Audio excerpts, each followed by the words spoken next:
Oh, where's the angle? Hello people of YouTube, I'm not in jail, that's just my bed. Today I am going to travel to Tamworth to see my mum, so I am about to go. I've finished all my packing. We have a little Biggie Cobain, he's down in there, so I'll probably say goodbye to Biggie before I leave. I'll just take you through, show you the other room, show you what I'm dealing with here. So there's my rucksack and there's my case as well, so I'm taking that with me back to my mum's. It's about a 2-3 hour journey, probably 3 hours.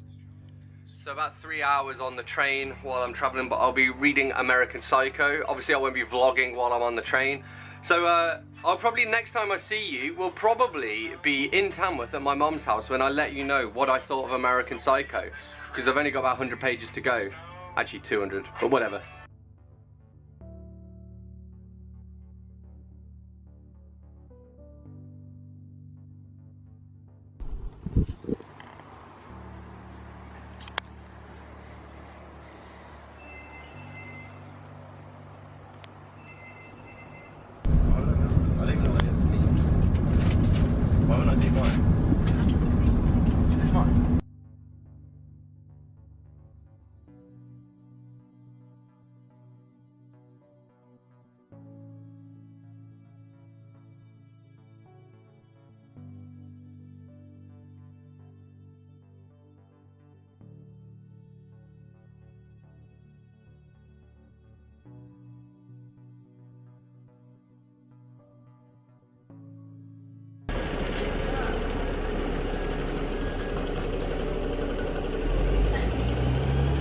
Taking some video of it from my little vlog.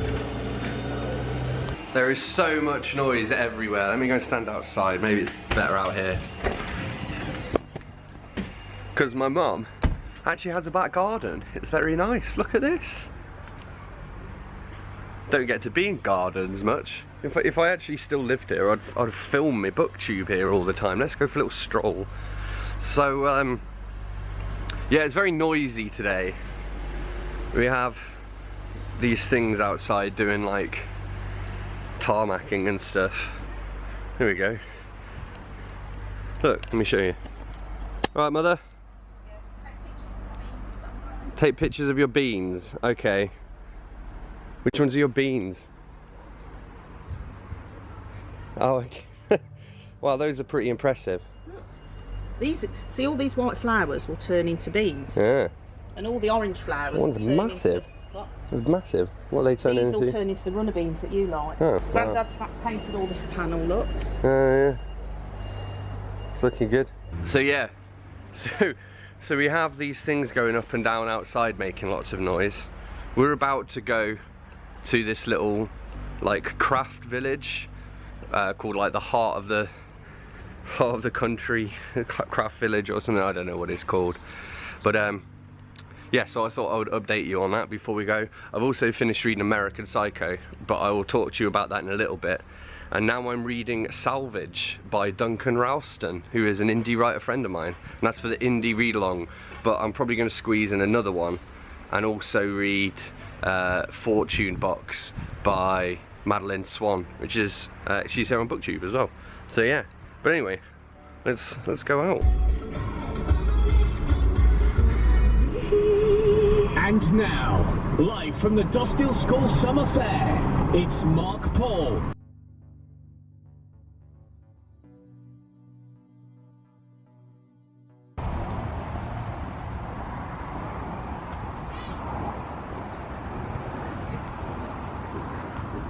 It's very pretty around here. Yeah. I did see that on their website actually.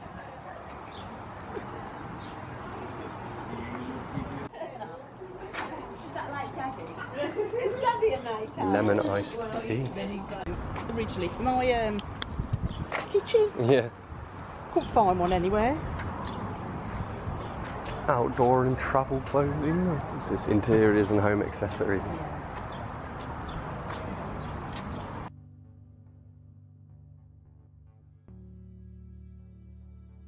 Wishing well. Go on then, if you got one. I don't have any, I don't think. Make a wish.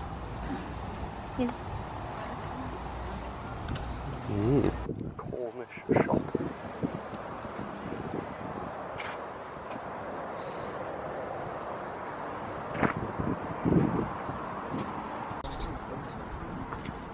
probably says. Look at this bud here. It attracts the flies. You see Yeah. the size of this is how big it would have gone. Yeah, it's insane.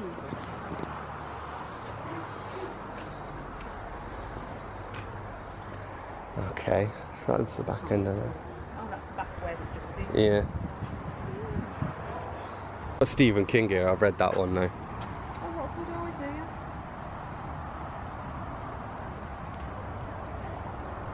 It's got a Star Trek book. Here's a roller coaster. Yeah.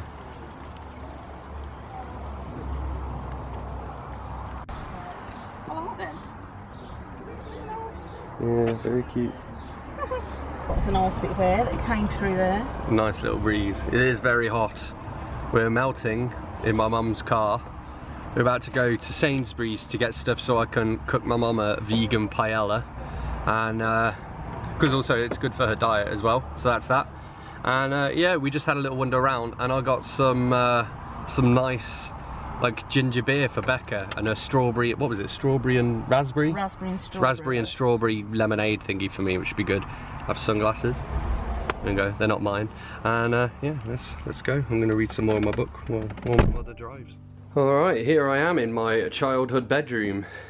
It's not a very big room, as you can see, but it is a bedroom. This is my mum's TBR shelf as well.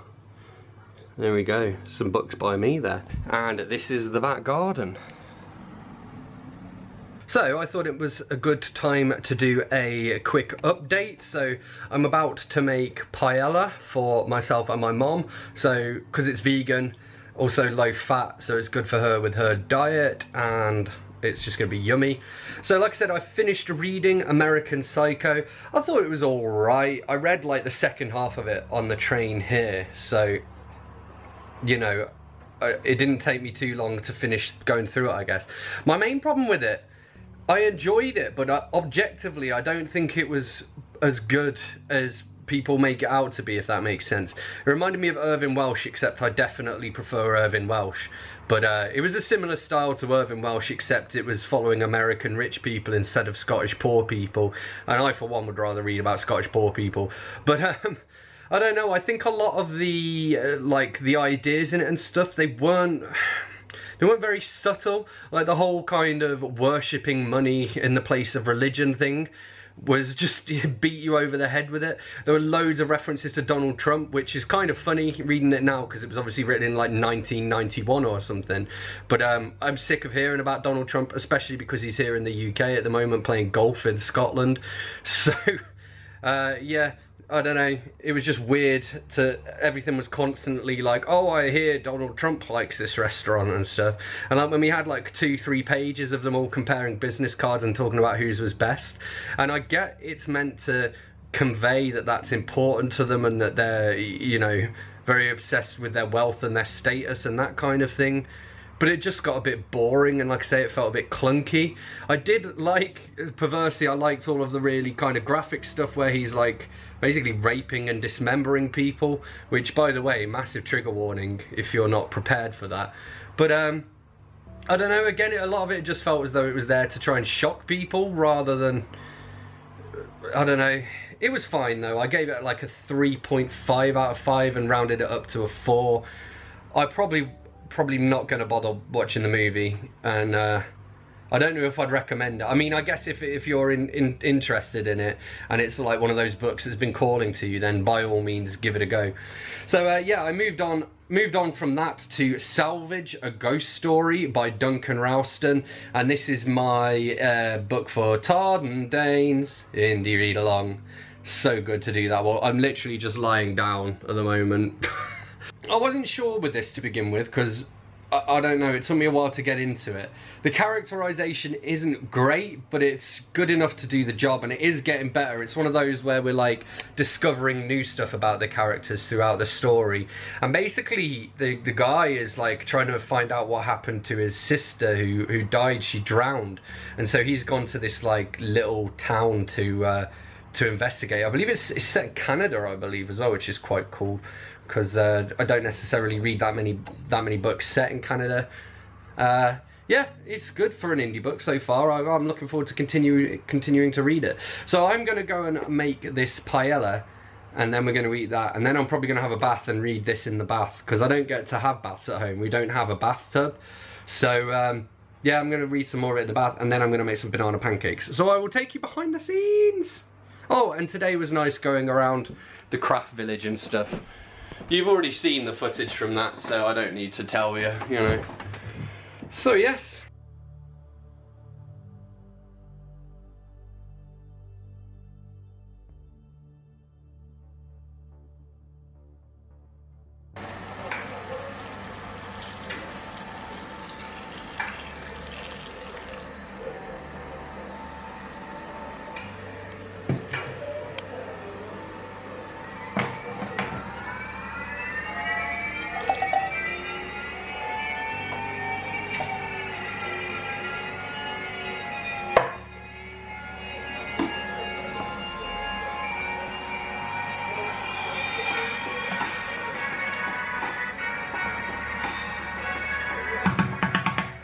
Alright, now we pretty much wait for the vegetable stock to bubble away and be absorbed by the rice, and then we serve.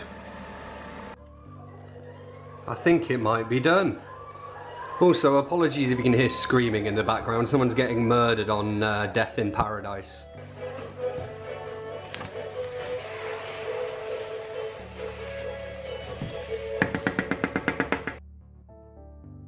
There we go. And then you take the lemon and squeeze it, and there's still all of that left.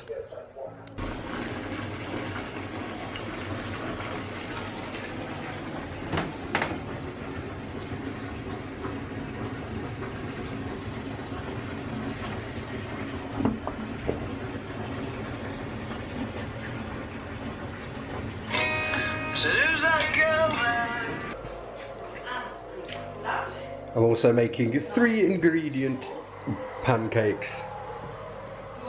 I'm talking to the camera, and we're watching The Mummy, because The Mummy is always on.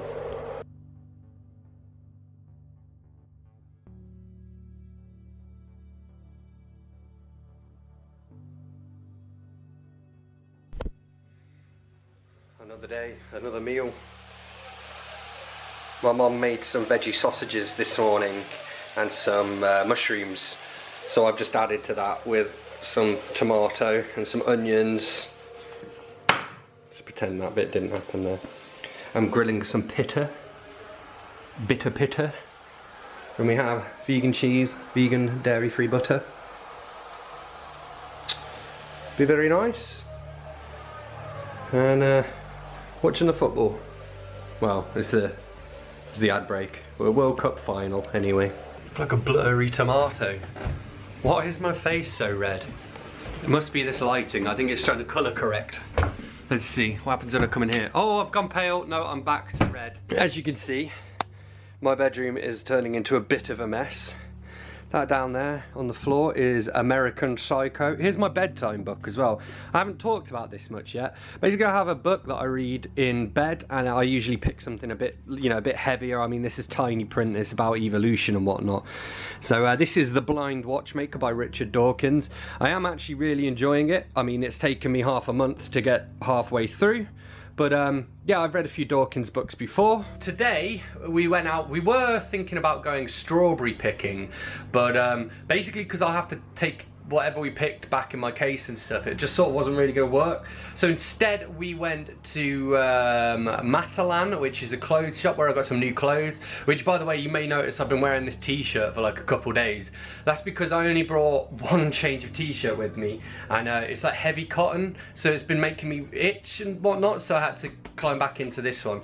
But I'm just about to have a bath because I love baths, and I think I mentioned this already, I don't normally get to have them, so I'm having one a day at the moment while I still can. So I'm going to go and read Salvage. It's been really good so far, especially for an indie book. I think it's on par for like a 4 out of 5 for me. I've read some of Ralston's books before as well, so I'm actually going to continue reading that in the bath. It has got a bit biblical now, so I'm a bit like but yeah, it's basically about this guy who tries to investigate what happened to his little sister. So she drowned while diving, so he goes back to this sort of town where she was diving and tries to discover the truth. But it's really interesting because the way it is, it's like the old town is underwater basically, because they you know, built a dam, a hydroelectric dam, and because of that basically the town got flooded. So he's been diving under the water there, and that's why it's called Salvage, because it's about what you can salvage from beneath the waves. All right, okay, all of the bubbles. Here we go. Oh no, I have broken the toilet roll holder. Alright, well I thought I'd come out here to do my final update before I head home, because it's pretty, nice garden. I slept a bit late today, a bit later than I meant to, so that's a bit of a bummer, but it's fine. I'm just about to pack my stuff up and basically head home. I'll probably update you when I get there as well, because I might read some more on the train. Let's have a look. Just kneel down on the floor here, because why not? So I finished reading Salvage by Duncan Ralston, and it's a 4 out of 5 for me. It's pretty good for an indie book. There were some bits in it where it kind of dragged a bit for me. There was also quite a heavy like religious focus on it, which isn't really my thing, but it worked in the context of the story. If you're looking for like an indie ghost story, indie horror, you know, read this, read Salvage. Also because it's all set underwater, and water kind of creeps me out. Or it's not all set underwater, but a lot of it is set underwater. I'm falling down. Woo. I will be doing a fuller review of that for Todd and Dane's indie read along as well. So for my for the train journey, I'm going to pick up Othello, which is obviously William Shakespeare, and I was kind of inspired to pick this up because of Roya Eve Reads, who's also reading it this month, and this is my awesome copy that's got loads of notes in it from somebody as well. So I will be reading this on the way back, and if I finish that, I'm going to move on to number 28 in the Penguin Mini Moderns, Chinua Achebe, Africa's Tarnished Name.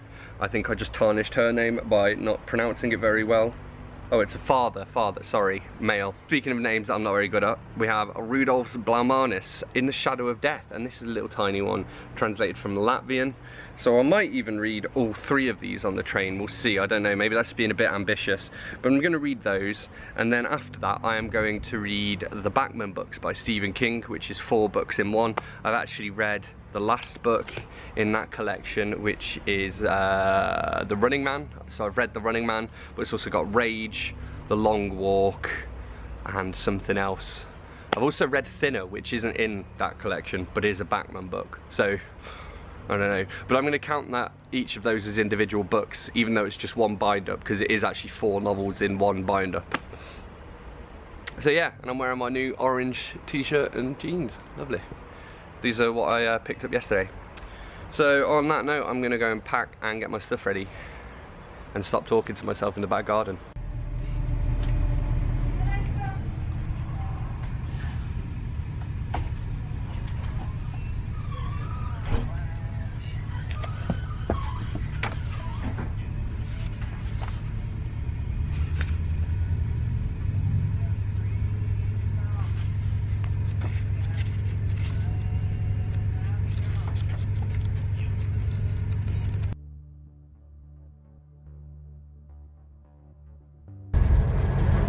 Owners front of the train offering first class balance here without the first class fare, although supplements to £10 payable to the traveller.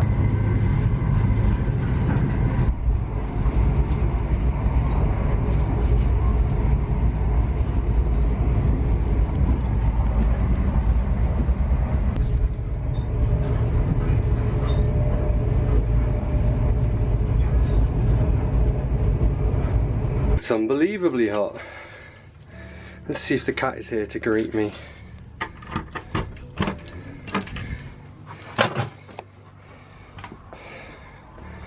Oh, I see no kitty cat. Maybe he's in the bedroom. Oh. Hello, Biggie. Hello, are you down in your cube? Come on. I missed you. I missed you, lots, mate. I know I missed you loads. Look at that tail. Are you happy to see me then? He's gonna come through and help me unpack, didn't you, Biggie? Come on then, come on. Look at all this. This is why I'm so sweaty, I had to carry this. I might have a toy for you. What's this? What is it? Ba ba ba ba ba ba ba ba. Ba ba ba ba. Ba ba. More interested in the carrier bag. There's like you.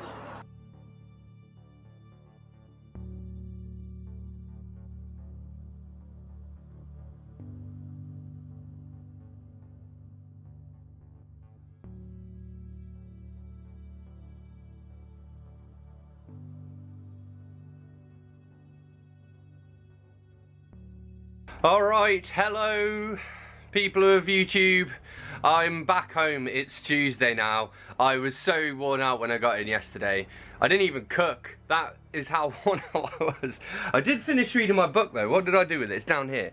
So I finished reading Othello by William Shakespeare. I did enjoy this actually. It's not my favourite Shakespeare play, and I mean I'd go and see it performed. I would like that, you know, but it was kind of melodramatic in parts. It had this weird thing going as well, so it's kind of progressive because it had a black protagonist, but at the same time it's kind of racist because people keep describing him as thick-lipped and stuff. So, but it was nice to have, like, you know, something written in the 1500s with a black protagonist, which is quite interesting. Unfortunately, another thing as well is that it said in like the intro, it went to great pains to explain that basically at this time people thought that the devil was black, and so I think that's kind of like a deliberate thing, because then Othello, he kind of becomes the devil in a little bit. He murders the woman he loves because he's jealous basically of something that she didn't even do. Another thing I had a big problem with, basically as proof that his wife Desdemona has been unfaithful, his advisor or whatever, Iago, he points to this this handkerchief that he gave to her, and that suddenly somehow ended up in you know, another character's house.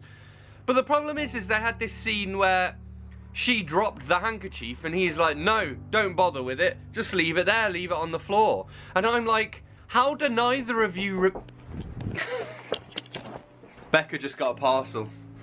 Alright, where was I? I was right in the middle of my rant then, I don't know. So yeah, how did neither of them realise that that's what happened? Like, they were both there, they both had this conversation, they both observed the handkerchief as it fluttered down to the ground, settled upon the floor, and then he told her not to pick it up, and she was like, alright then. How do neither of them remember that? If they remember that, the entire plot falls apart. So, yeah, plot holes, William Shakespeare, plot holes. But, yeah, I mean, it's Shakespeare, it was very enjoyable, I love the language in it. I liked the actual story. I mean, bearing in mind, considering it's basically a romance story as well, it's like a tragic romance, and I don't really like romance in books or plays or whatever. That's why I enjoyed going to see the Agatha Christie play that we went to see, because it was murder instead of romance. But yeah, no, I enjoyed it. I gave it a 4 out of 5 or 3.5 out of 5, something like that. And shout out to Roya Eve Reads. I don't know if she's read this yet, but if she hasn't, she's going to enjoy it. I did tab out little bits of it because I was thinking maybe I'll do a review, but I only tabbed out like the second half of it, so I don't think I'm going to. Although actually what I might do is I might talk about it a little bit. I'd like to do one where I'm thinking about scanning in all of the pages where this person has written their notes on it, just because it's kind of aesthetically pleasing, you know. So I'm thinking about maybe doing a little bit of a different review where I scan in all of those pages and just talk over the top of it and maybe make it just a couple of minutes or something. So we'll see. We will see. I know I made a lot of noise in my last update or whatever when I was like, oh, I'm going to read this, I'm going to read that. Yeah, no, none of that happened. I'm currently reading The Long Dark Tea Time of the Soul by Douglas Adams, which is Dirk Gently book number 2. I'm enjoying it so far. I don't know, the problem that I have with the Dirk Gently books, and arguably with the Hitchhiker's books as well, is that because of the very nature of the style of book it is, sometimes it's hard to follow the plot, you know, because it's kind of like a bunch of jokes and then something happens in the plot, and then a bunch of jokes and something happens in the plot, so I forget what's actually happening. But yeah, I've been enjoying, I particularly enjoyed this bit. Let me read this bit out here towards the start. The Dirk's living with Elena, to rhyme with cleaner, sorry. He's been trying to trying to trick her into opening the fridge because it's awful. He had resorted to the strategy of going to the local mini market to buy a few simple groceries. Nothing contentious, a little milk, some eggs, some bacon, a carton or two of chocolate custard, and a simple half-pound of butter. By the way, none of those things are vegan. He had left them innocently on top of the fridge as if to say, oh, when you have a moment, perhaps you could pop these inside. When he had returned that evening, his heart bounded to see that they were no longer on top of the fridge. They were gone! They had not been merely moved aside or put on a shelf. They were nowhere to be seen. She must finally have capitulated and put them away. In the fridge. And she would surely have cleaned it out once it was actually open. For the first and only time his heart swelled with warmth and gratitude towards her, and he was about to fling open the door of the thing in relief and triumph when an eighth sense, at the last count Dirk reckoned he had 11, warned him to be very, very careful, and to consider first where Elena might have put the cleared out contents of the fridge. A nameless doubt gnawed at his mind as he moved noiselessly towards the garbage bin beneath the sink. Holding his breath, he opened the lid and looked. There, nestling in the folds of the fresh black bin liner, were his eggs, his bacon, his chocolate custard, and his simple half-pound of butter. 2 milk bottles stood rinsed and neatly lined up by the sink into which their contents had presumably been poured. She had thrown it away. Rather than open the fridge door, she had thrown his food away. He looked round slowly at the grimy, squat, white monolith, and that was the exact moment at which he realised without a shadow of a doubt that his fridge had now begun seriously to lurk. Our fridge used to lurk as well, and then I got Becca to clean it. I'm a terrible person.